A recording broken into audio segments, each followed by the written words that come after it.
ఏ మేరా జహా ఏ మేరే కర్ మేరే ఆసియా. 10 రూపాయలు రా.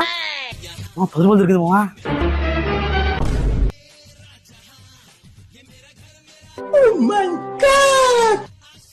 మా అమ్మ నాకు 500 దొరికినాయి. 500 ఫస్ట్ మాకు దొరికితే బాగుంది రా బావ. ఎందుకు దొరికిన నాకు 500?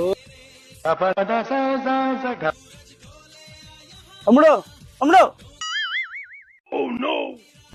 రా.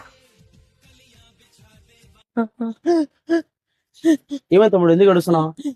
నా అమ్మ అందరూ కేకు తెమ్మడింది, 10 రూపాయలు క్యాండిల్ తెమ్మడింది. నా అమ్మ పోతే చంపుతుంది, కుడుతుంది. ఏం బాధపడతావు? నీ 10 రూపాయలు నా దగ్గర ఉంది, ఇంకో 500 ఆయన దగ్గర ఉంది. ప్రపంచంలోని అంత నికృష్టుడు కూడా ఉండడరా. శవం మీద మరమరాలు ఎలుగుతున్నవాడు మొహలా మొహం చూడు.